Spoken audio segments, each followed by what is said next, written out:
नमस्कार दोस्तों, स्वागत है आप सभी का हमारे चैनल में। तो चलिए सुनते हैं आज की कहानी। दोस्तों, क्या हो जब एक गरीब पिता की बेटी के सपने बड़े हों, लेकिन वह पिता उसके सपने पूरे न कर पाए। और क्या हो जब उसी लड़की के सपनों को एक साधारण से परिवार के लड़के ने अपना सपना बना लिया हो और उस सपने को पूरा करने के लिए अपना सब कुछ लुटा दिया हो। परंतु कामयाबी मिलते ही लड़की के साथ साथ उसके रिश्तेदारों ने भी उस लड़के के साथ जो खेल खेला उसके बारे में सुनकर इंसानियत भी रो पड़े। तो चलिए जानते हैं आज की कहानी की सच्चाई कि आखिर उस नेक बंदे के साथ किस तरह का खेल खेला जाता है और अंत में उसका परिणाम क्या होता है। श्रावस्ती के पास सुदूर इलाके में रुचि अपने माता पिता के साथ रहती थी। उसके पिता सुंदरलाल जी साधारण से किसान थे और खाली समय में शहर जाकर प्राइवेट जॉब भी कर लिया करते थे ताकि उनकी गृहस्थी अच्छी तरह से चल सके। लेकिन कभी ऐसा भी समय आता था कि रुचि के पिता को खेती से बहुत ज़्यादा अनाज नहीं मिल पाता था, जिसके कारण उनको आर्थिक संकट का सामना भी करना पड़ता था। वहीं रुचि के सपने बहुत बड़े थे। वह हमेशा यही सोचती थी कि वह भविष्य में पढ़ लिख कर बहुत बड़ा ऑफिसर बनेगी। वह पढ़ने में बहुत ही होशियार थी। उसकी माँ शांति देवी उससे हमेशा कहती, बेटी, हम गरीबों को बड़े सपने देखने का अधिकार नहीं है। हम मजदूर हैं, मजदूरी करते हुए ही अच्छे लगते हैं। लेकिन रुचि को यह बात अंदर तक कचोट जाती। वह मन ही मन कठोर फैसला कर चुकी थी कि उसे कुछ करना है बहुत बड़ा। उसके मन में हजारों विचार तूफान की तरह उठते, फिर शांत हो जाते। वह अपने विचार किसी को बताने के लिए बेताब होती, लेकिन उसके मन की बात, उसके विचारों को सुनने वाला कोई नहीं था। तभी उसको अपने बचपन का दोस्त नरेंद्र याद आता, जो उसके हर सुख दुख में साथ देता था। वह उसकी हर बात को ध्यान से सुनता था। वह जहाँ गलत होती उसे टोकता और जहाँ सही होती उसे प्रोत्साहन देता। नरेंद्र भी पढ़ने में बहुत अच्छा था। उसके पिता प्राइमरी स्कूल के शिक्षक थे, इसलिए वे नरेंद्र को अच्छे बुरे की समझ के बारे में ज्ञान देते रहते। नरेंद्र भी अपने पिता की बातों को बड़े ध्यान से सुनता, इसलिए उसके संस्कार भी बहुत अच्छे थे। जब भी रुचि को पैसों की जरूरत होती या मोरल सपोर्ट की जरूरत होती, नरेंद्र हमेशा उसके साथ होता। दोनों बचपन से ही साथ में खेले खाए और बड़े हुए। दोनों एक ही स्कूल में पढ़े और अब दोनों कॉलेज भी एक साथ जाने लगे। कॉलेज की पढ़ाई पूरी होते होते रुचि ने अपना विचार नरेंद्र के सामने खुलकर रख दिया कि उसे सिविल सर्विसेज की तैयारी करनी है। लेकिन उसके लिए उसके पास पैसे नहीं हैं, न ही माँ बाप का साथ है। माँ बाप तो यही कहते हैं कि हम गरीब लोग हैं और गरीबों को इतने बड़े सपने देखने का अधिकार नहीं है। लेकिन नरेंद्र उसे प्रोत्साहित करता। शिक्षा का अधिकार हर किसी को है, चाहे वह गरीब हो या अमीर, उच्च वर्ग का हो या निम्न वर्ग का। हर कोई शिक्षा ग्रहण कर सकता है और अपने सपने पूरे कर सकता है। नरेंद्र की ऐसी बातें रुचि के मन में नई जान डाल देती। रुचि कई बार निराश होकर हार मानने का सोच लेती, लेकिन नरेंद्र उसे हर कदम पर हिम्मत देता और संभाल लेता। अब रुचि की पढ़ाई की जिम्मेदारी नरेंद्र ने अपने सर पर ले ली तो उसने प्राइवेट जॉब करना शुरू कर दिया। लेकिन उसके बारे में उसने रुचि से कुछ नहीं कहा। वह अब मन ही मन रुचि को पसंद करने लगा था। एक दिन रुचि रोते हुए नरेंद्र से बोली, नरेंद्र, लगता है ये सपना अब मेरे बस का नहीं है। मेरे घर की हालत भी ठीक नहीं है। नरेंद्र मुस्कुराया और बोला, जब तक मैं हूँ तुम अपना सपना कभी मत छोड़ना। उस दिन के बाद नरेंद्र ने अपनी पूरी जिंदगी रुचि के सपनों के नाम कर दी। उसने अपनी छोटी सी नौकरी के साथ साथ अतिरिक्त काम करना भी शुरू कर दिया। कभी ट्यूशन पढ़ाता, कभी ऑनलाइन काम करता, ताकि रुचि की पढ़ाई में कोई कमी न रह जाए। आखिरकार कई सालों की मेहनत रंग लाई। जिस दिन यूपीएससी का परिणाम आया, पूरे मोहल्ले में खुशी की लहर दौड़ गई। रुचि का चयन आईएएस में हो गया था। उस दिन रुचि के माता पिता खुशी से रो रहे थे। नरेंद्र की आंखों में भी आंसू थे, लेकिन उसके आंसू गर्व के थे। कुछ समय बाद दोनों परिवारों की सहमति से रुचि और नरेंद्र की शादी हो गई। शादी बहुत ही साधारण तरीके से हुई थी, लेकिन उसमें प्यार और अपनापन भरा हुआ था। शादी के शुरुआती दिन बहुत ही अच्छे तरीके से बीते। दोनों एक दूसरे का बहुत सम्मान करते थे। नरेंद्र हमेशा रुचि के करियर का ध्यान रखता और रुचि भी उसे अपना सबसे बड़ा सहारा मानती थी। लेकिन कहते हैं ना कि समय हमेशा एक जैसा नहीं रहता। आईएएस बनने के बाद रुचि की पोस्टिंग अलग अलग जिलों में होने लगी। उसका दायरा बढ़ता गया। बड़े बड़े अधिकारी, नेता और प्रभावशाली लोग उससे मिलने लगे।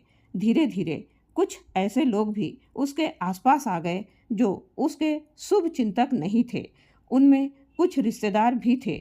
वे लोग अक्सर रुचि से कहते, तुम एक डीएम हो, तुम्हारी पहचान पूरे राज्य में है, लेकिन तुम्हारा पति तो एक साधारण सा इंसान है। शुरू शुरू में रुचि इन बातों पर ध्यान नहीं देती थी, लेकिन अब बार बार सुनते सुनते उसके मन में भी बदलाव आने लगे। एक दिन एक रिश्तेदार ने कहा, अगर नरेंद्र न होता तो तुम और आगे बढ़ सकती थी। वो तुम्हारे स्तर का नहीं है। यह बात धीरे धीरे रुचि के मन में भी घर करने लगी। उधर नरेंद्र पहले जैसा ही था। वह आज भी रुचि से उतना ही प्यार करता था और उसकी सफलता पर गर्व करता था। लेकिन रुचि अब पहले जैसी नहीं रही थी। उसकी व्यस्तता बढ़ गई थी। बातचीत कम होने लगी थी। दोनों के बीच दूरियां आने लगी थी। उसी दौरान कुछ लालची रिश्तेदारों ने एक बड़ी साजिश रची। उन्होंने रुचि के सामने झूठे सबूत पेश किए। कहा गया कि नरेंद्र ने उसके नाम का गलत इस्तेमाल करके कुछ लोगों से पैसे लूट लिए हैं। जब रुचि ने यह सब सुना तो वह गुस्से से भर गई। नरेंद्र ने लाख समझाने की कोशिश की कि वह बार बार कहता रहा, रुचि मैं निर्दोष हूँ, मुझे फंसाया जा रहा है। लेकिन उस समय रुचि सुनने को तैयार नहीं थी। उसका विश्वास टूट चुका था। एक दिन दोनों के बीच बहुत बड़ा झगड़ा हुआ। नरेंद्र ने आखिरी बार कहा, रुचि अगर तुम चाहो तो जांच करवा सकती हो, सच सामने आ जाएगा। लेकिन रुचि ने उसकी एक नहीं सुनी। कुछ महीनों बाद दोनों का तलाक हो गया। तलाक वाले दिन नरेंद्र की आंखों में आंसू थे। वह कोर्ट से बाहर निकलते समय केवल इतना बोला, मैंने तुम्हें हमेशा खुश देखना चाहा है। अगर तुम्हें लगता है कि मेरे बिना तुम खुश रहोगी तो मैं चला जाता हूँ। यह कहकर वह वहाँ से चला गया। उसके बाद नरेंद्र की जिंदगी पूरी तरह से बदल गई। उधर रुचि अपने करियर में आगे बढ़ती गई। वह एक सफल डीएम बन गई। लोग उसकी ईमानदारी और काम की तारीफ करने लगे, लेकिन उसके जीवन में एक खालीपन हमेशा बना रहा। कई साल बीत गए। एक दिन लगातार काम के दबाव के बाद रुचि ने कुछ दिनों की छुट्टी लेने का फैसला किया। उसने सोचा कि इस बार वह शिमला घूमने जाएगी। शिमला की ठंडी वादियाँ, ऊंचे ऊंचे पहाड़ और खूबसूरत नज़ारे देखकर उसका मन कुछ हल्का हुआ। एक सुबह वह अकेले मॉल रोड पर घूम रही थी। चारों तरफ पर्यटक घूम रहे थे। दुकानों पर भीड़ थी। तभी उसकी नज़र सड़क किनारे बैठे एक भिखारी पर पड़ी। उस आदमी के कपड़े फटे हुए थे, दाढ़ी बढ़ी हुई थी, हाथ में एक पुराना कटोरा था। रुचि सामान्य रूप से आगे बढ़ गई, लेकिन कुछ कदम चलने के बाद अचानक उसके पैर रुक गए। उसे उस चेहरे में कुछ जाना पहचाना सा लगा। उसने दोबारा मुड़कर देखा। उसका दिल तेजी से धड़कने लगा। वह धीरे धीरे उस भिखारी के करीब पहुंची। जैसे ही उस आदमी ने अपना चेहरा ऊपर उठाया, रुचि के हाथ कांपने लगे। उसकी आंखें फैल गई। दुनिया जैसे एक पल के लिए रुक गई, क्योंकि वह भिखारी कोई और नहीं बल्कि उसका तलाकशुदा पति नरेंद्र था। रुचि के मुंह से अचानक निकला, नरेंद्र तुम? और नरेंद्र ने उसकी तरफ देखा। फिर उसके चेहरे पर एक हल्की सी मुस्कान आ गई। और यहीं से शुरू हुई एक ऐसी कहानी जिसने बाद में हजारों लोगों की आंखें नम कर दी। रुचि के मुंह से निकला, नरेंद्र तुम? नरेंद्र ने उसकी तरफ देखा। कुछ पल के लिए उसकी आंखें भी ठहर गई, लेकिन अगले ही क्षण उसने हल्की सी मुस्कान दी और नजरें झुका ली। रुचि को अपनी आंखों पर विश्वास ही नहीं हो रहा था। जिस व्यक्ति ने कभी उसके सपनों को उड़ान दी थी, जो हमेशा साफ सुथरे कपड़ों में रहता था, आज वही सड़क किनारे फटे पुराने कपड़े पहनकर बैठा था। उसका दिल जोर जोर से धड़कने लगा। वह कुछ कहना चाहती थी, लेकिन शब्द जैसे गले में ही अटक गए। नरेंद्र ने धीरे से अपना कटोरा उठाया और वहां से चल पड़ा। रुचि भी अनजाने में उसके पीछे पीछे चलने लगी। उसके मन में सैकड़ों सवाल थे। आखिर ऐसा क्या हुआ कि नरेंद्र की ऐसी हालत हो गई? क्या उसने दूसरी शादी नहीं की? क्या उसके परिवार में कोई नहीं बचा? क्या वह सचमुच भीख मांगकर अपना गुजारा कर रहा था? करीब 1 घंटे तक रुचि दूर दूर से उसका पीछा करती रही। नरेंद्र पूरे दिन लोगों के सामने हाथ फैलाता रहा। कभी कोई 10 रुपए दे देता तो कभी कोई 20 रुपए। कई लोग बिना देखे आगे बढ़ जाते थे। कुछ लोग उसे डांट भी देते, लेकिन नरेंद्र के चेहरे पर न गुस्सा था न कोई शिकायत। शाम होने लगी। रुचि सोच रही थी कि अब वह कहीं बैठकर खाना खाएगा, लेकिन जो उसने देखा उसे देखकर वह और ज़्यादा हैरान रह गई। नरेंद्र एक छोटी सी दुकान पर गया। वहाँ से उसने कई पैकेट खाने के खरीदे, कुछ दूध के पैकेट लिए, कुछ फल खरीदे। रुचि ने सोचा कि शायद उसके साथ कोई परिवार रहता होगा, लेकिन असली सच्चाई अभी बाकी थी। नरेंद्र शहर से थोड़ा दूर एक पुराने इलाके की तरफ जाने लगा। रुचि भी उसके पीछे पीछे चलती रही। करीब 20 मिनट बाद वह एक पुराने से भवन के सामने पहुंचा। भवन की हालत बहुत ही खराब थी। दीवारों का प्लास्टर उखड़ा हुआ था, छत भी जगह जगह से टूटी हुई थी। लेकिन जैसे ही नरेंद्र वहां पहुंचा, अचानक अंदर से बच्चों की आवाजें आने लगी। पापा आ गए, पापा आ गए। अगले ही पल लगभग 40-50 बच्चे दौड़ते हुए बाहर आए और नरेंद्र से लिपट गए। कोई उसका हाथ पकड़ रहा था, कोई उसके गले लग रहा था, कोई उसके पैरों से चिपक गया। रुचि यह दृश्य देखकर स्तब्ध रह गई। उसकी आंखें फटी की फटी रह गई। जिस आदमी को वह सड़क का भिखारी समझ रही थी, उसे दर्जनों बच्चे पापा कहकर बुला रहे थे। नरेंद्र ने प्यार से सब बच्चों के सिर पर हाथ फेरा, फिर वह अंदर चला गया। रुचि धीरे धीरे भवन के पास पहुंची। वह खिड़की के पास खड़ी होकर अंदर देखने लगी। अंदर का दृश्य देखकर उसकी आंखें भर आई। नरेंद्र बच्चों के बीच बैठा था। वह अपने हाथों से उन्हें खाना बांट रहा था। सबसे पहले उसने छोटे बच्चों को खाना दिया, फिर दूध बांटा, फिर फलों के टुकड़े काटकर सबको खिलाने लगा। लेकिन जब सभी बच्चे खाना खा चुके, तब भी नरेंद्र ने खुद कुछ नहीं खाया। उसने केवल 1 गिलास पानी पिया। यह देखकर रुचि का दिल कांप उठा। तभी एक बुजुर्ग महिला वहां आई। उन्होंने रुचि को बाहर खड़ा देखा तो पूछा, बेटी किससे मिलना है? रुचि ने धीरे से पूछा, ये जगह कौन सी है? महिला ने कहा, ये अनाथ बच्चों का आश्रम है बेटी। और नरेंद्र? महिला मुस्कुराई, नरेंद्र इस आश्रम की जान है।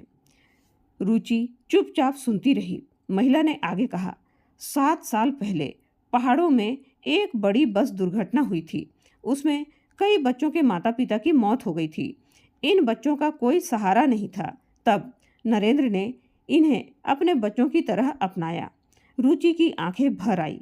महिला बोलती रही, पहले उसने अपनी बचत खर्च की, फिर अपनी जमीन बेच दी, फिर घर बेच दिया। जब सारे पैसे खत्म हो गए, तब भी उसने बच्चों को नहीं छोड़ा।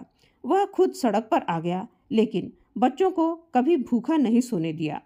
रुचि के पैरों तले जमीन खिसक गई। उसके हाथ कांपने लगे।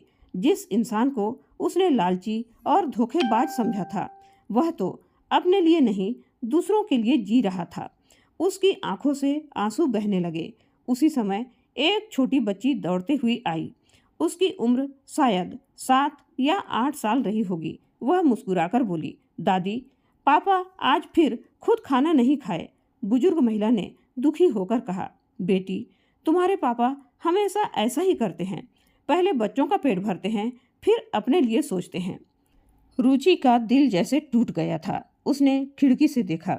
नरेंद्र बच्चों के साथ बैठकर हंस रहा था, लेकिन उसके चेहरे की थकान साफ दिखाई दे रही थी। उसी समय बुजुर्ग महिला ने एक और बात कही, बेटी, दुनिया उन्हें भिखारी समझती है, लेकिन मेरे लिए वह भगवान से कम नहीं है।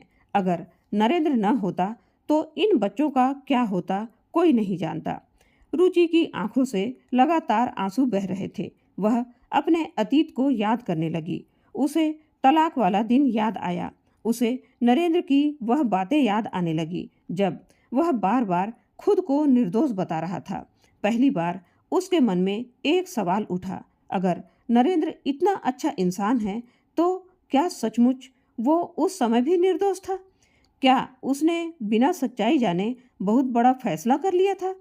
क्या उसने अपने जीवन की सबसे बड़ी गलती की थी? रात गहरी हो चुकी थी। बच्चे सोने लग गए थे। नरेंद्र धीरे धीरे आश्रम के बाहर निकला।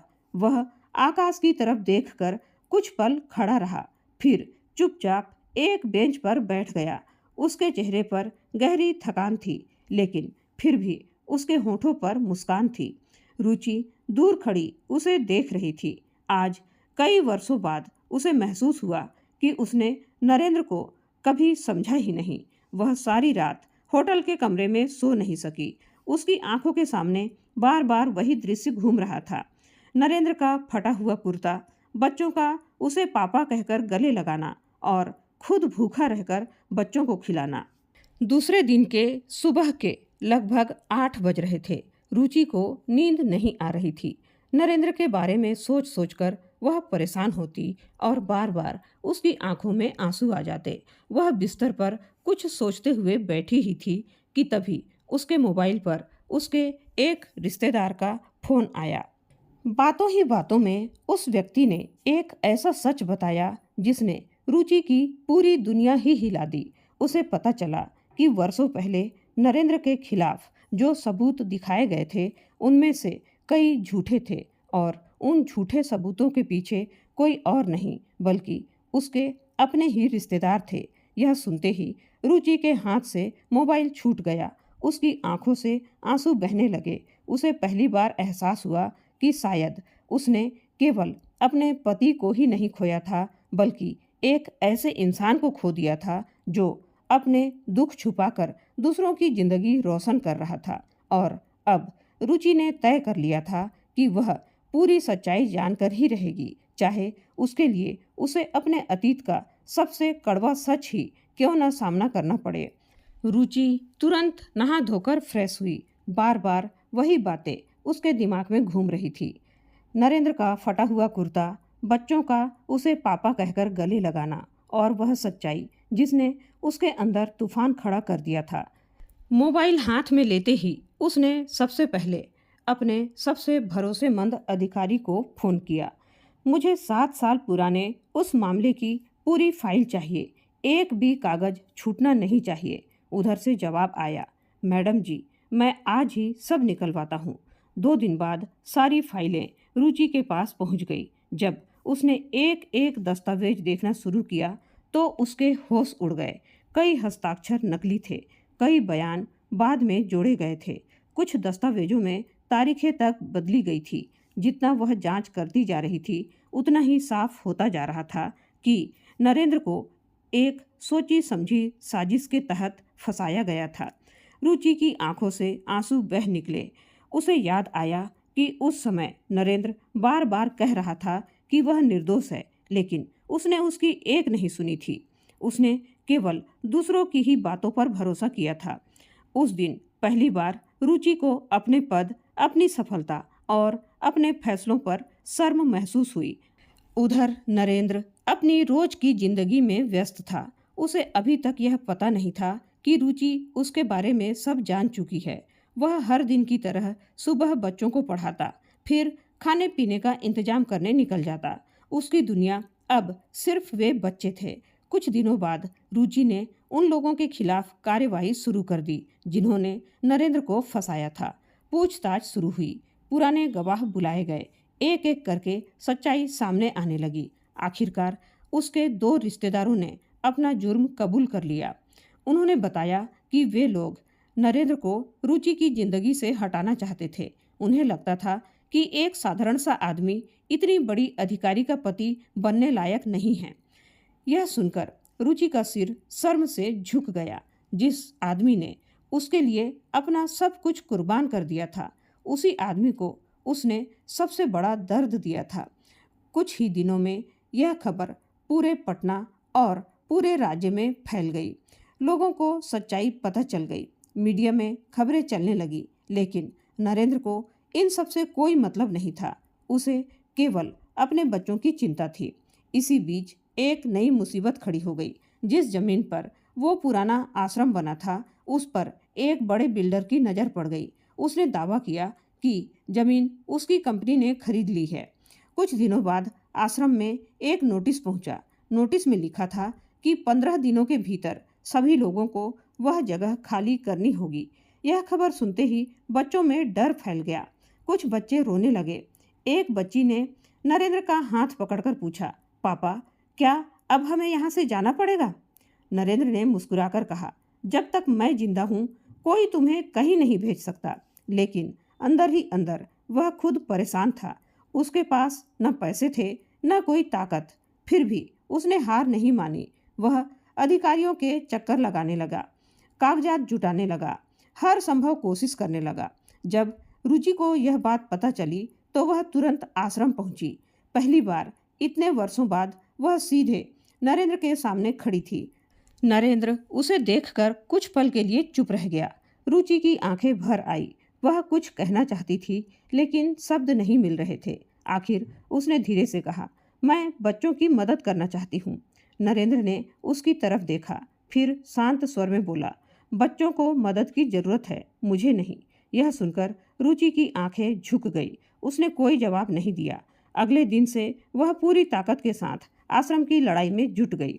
जमीन के पुराने रिकॉर्ड निकलवाए गए। कानूनी जांच शुरू हुई। पता चला कि बिल्डर ने कई फर्जी दस्तावेज तैयार किए थे। मामला अदालत पहुंचा। पूरा शहर इस लड़ाई को देखने लगा। बच्चे रोज भगवान से प्रार्थना करते।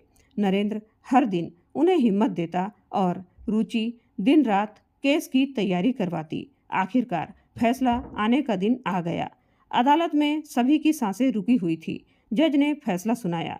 जमीन पर बिल्डर का दावा पूरी तरह से गलत था। आश्रम को कानूनी सुरक्षा दी गई। बिल्डर के खिलाफ कार्यवाही का आदेश भी दे दिया गया। फैसला सुनते ही बच्चों की खुशी का ठिकाना नहीं रहा। सभी बच्चे रोते हुए नरेंद्र से लिपट गए।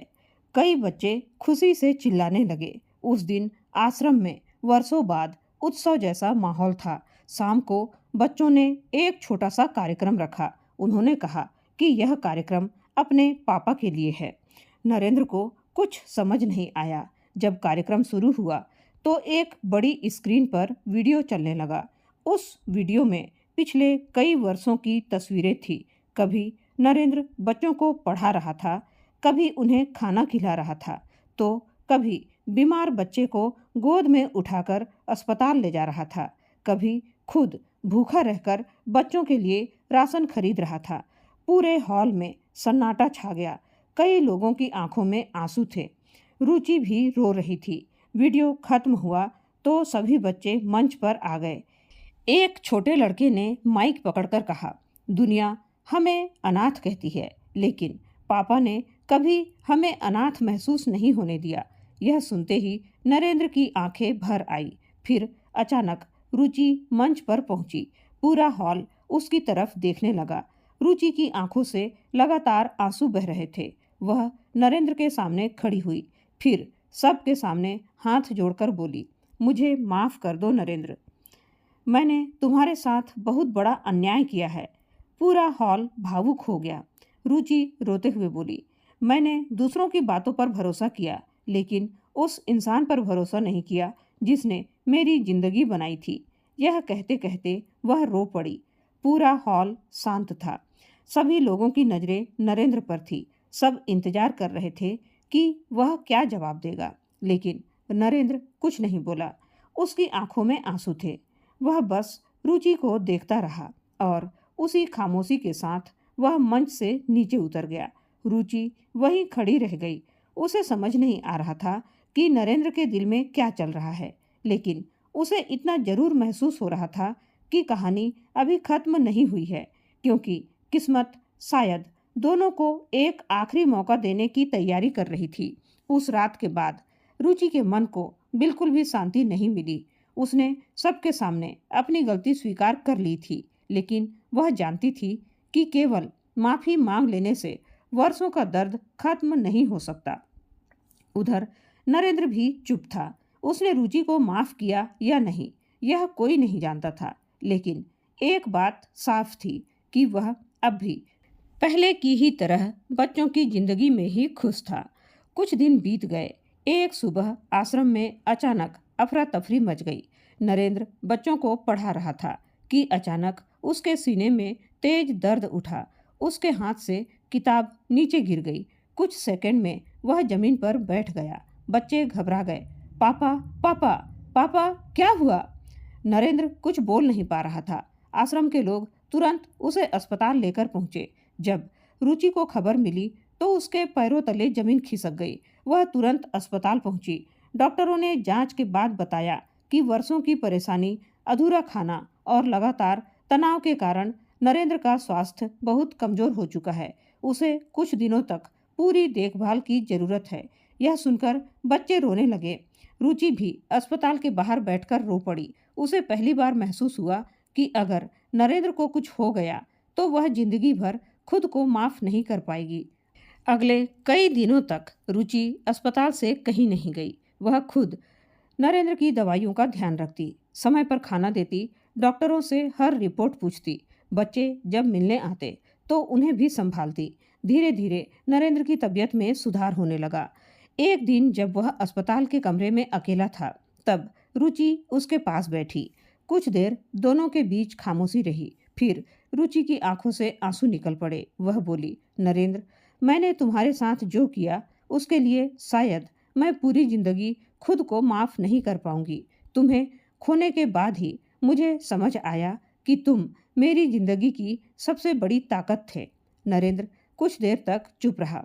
फिर उसने धीरे से कहा, रुचि, इंसान से गलती हो जाती है, लेकिन गलती से बड़ी बात यह होती है कि उसे स्वीकार किया जाए। तुमने अपनी गलती मान ली, मेरे लिए यही काफी है। यह सुनकर रुचि फूट फूट कर रो पड़ी। कई वर्षों का बोझ जैसे उसके दिल से उतर गया। कुछ हफ्तों बाद नरेंद्र पूरी तरह स्वस्थ होकर आश्रम लौट आया। बच्चों ने उसका जोरदार स्वागत किया। पूरा आश्रम खुशियों से भर गया, लेकिन बच्चों के मन में एक बात लंबे समय से चल रही थी। वे चाहते थे कि उनके पापा और रुचि मैडम फिर से एक हो जाएं। एक दिन बच्चों ने चुपचाप एक योजना बनाई। उन्होंने आश्रम की बुजुर्ग संचालिका और कुछ स्थानीय लोगों की मदद ली। फिर एक खास कार्यक्रम की तैयारी शुरू हो गई। नरेंद्र और रुचि को इसकी कोई जानकारी नहीं थी। एक रविवार की शाम दोनों को आश्रम में बुलाया गया। जब वे वहां पहुंचे तो हैरान रह गए। पूरा आश्रम फूलों से सजा हुआ था। रंग बिरंगी लाइटें लगी हुई थी। सभी बच्चे नए कपड़ों में खड़े थे। मंच भी तैयार था। नरेंद्र ने मुस्कुराकर पूछा, आज क्या बात है? तभी एक छोटी बच्ची माइक लेकर मंच पर आई।